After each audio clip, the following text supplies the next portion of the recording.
volto a falar sobre a pesquisa Datafolha, a corrida presidencial no país. Nessa nova divulgação feita ontem, Lula com 47%, Jair Bolsonaro 32%, Ciro Gomes 7% e Simone Tebet com 2%. Margem de erro de 2 pontos percentuais para mais ou para menos. Levantamento feito entre os dias 16 e 18 de agosto, com 5.744 pessoas em 281 municípios. Falando sobre isso, a gente gira os nossos comentaristas. Nesta sexta-feira, temos aqui Amanda Klein e o Roberto Mota. Mota, começando por você, mais uma pesquisa que mostra que a diferença entre os dois primeiros está diminuindo. Mota, bem-vindo. Bom dia a todos, bom dia Adriana, bom dia Tiago, bom dia Amanda, bom dia nossa audiência. Meu ceticismo com as pesquisas continua, né? Pesquisa da Datafolha, pesquisa uma empresa do Grupo Folha.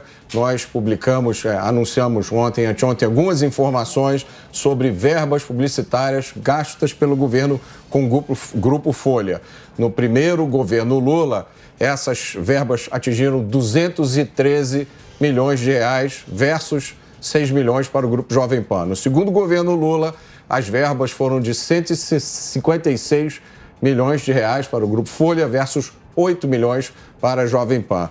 E aí esses números continuam diminuindo um pouco, mas a desproporção continua. Então, eu acho que o eleitor precisa dessa informação, né? A outra informação que eu sempre repito aqui é a informação da Instituto de Pesquisas Quest, cujo dono trabalhou para o PT como marqueteiro nas campanhas de 2014 e 2018. E a última informação é que o IPEC é o novo nome do Ibope. Os críticos dizem que o Instituto foi rebatizado para apagar a memória dos resultados ruins. Então, eu sugiro aos nossos espectadores, à nossa audiência, 3 institutos alternativos. O Datapovo, que vocês já conhecem, o Datalive, que nós começamos a conhecer recentemente, e outro que todo mundo já conhece, que é o Datamoto. Amanda Klein, na sua opinião, o Datafolha é confiável? Como analisa os últimos números divulgados com relação à corrida à presidência? Bom dia, Adriana, Tiago, Mota. Eu pensei que o Mota hoje está do meu lado, viu, gente? Eu pensei que ele fosse falar Data Mota. Ele falou Data Mota. Mas está quase.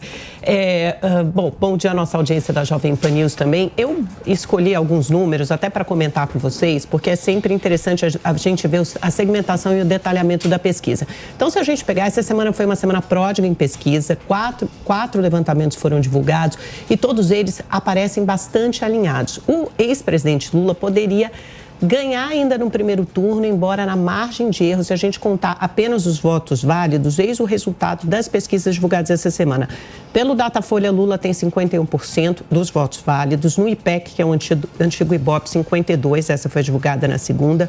Genial Quest, na quarta-feira, ele tem 51%. Ou seja, ele estaria na margem de erro para levar a vitória no primeiro turno, embora essa hipótese pareça cada vez menos provável, porque o presidente Bolsonaro vem se recuperando e o Datafolha deixou isso muito claro ontem. Bolsonaro subiu 3 pontos, foi de 29% para 32% em uma semana na última rodada, aonde Lula mantém a sua liderança. No Nordeste, ele tem 33 pontos percentuais de folga, né, de vantagem, 12 pontos no Sudeste e 18 pontos no eleitorado feminino. E onde o presidente Bolsonaro vem avançando principalmente? Qual a sua fortaleza? No eleitorado evangélico, que é claramente um resultado dessa tática, essa estratégia de campanha de colocar a primeira-dama Michele Bolsonaro para falar mais, acenar mais para esse público. O Bolsonaro, Lula e Bolsonaro apareceram tecnicamente empatados nos últimos levantamentos do Datafolha. Dessa vez, o presidente despontou, ele tem 49% das intenções de voto entre os evangélicos contra 32% do Lula. Ou seja, se a eleição fosse nesse segmento apenas, que representa 1/3 do eleitorado, Bolsonaro estaria eleito no primeiro turno. Bolsonaro também vem galgando uma vantagem expressiva naquela chamada classe média, entre 2 e 5 salários mínimos. Ele aumentou 7 pontos percentuais entre um levantamento ou outro. E isso, segundo o QG da campanha bolsonarista, pessoas com quem eu falei ontem me disseram o seguinte: olha, já era um resultado esperado, esse aumento dele nas pesquisas, lógico, não é um aumento tão expressivo quanto nós almejávamos, mas é uma subida importante.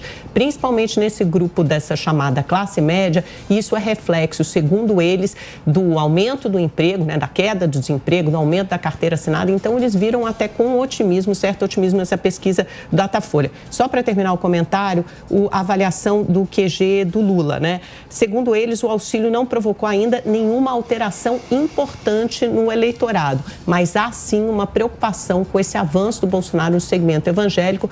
Eles vão tentar barrar, ainda não ficou claro como será a reação da campanha lulista. A principal ferramenta, instrumento para eles de campanha ainda será focar na economia, tentar sair dessa seara ideológica em que Bolsonaro nada de braçada e tentar focar sobretudo na economia.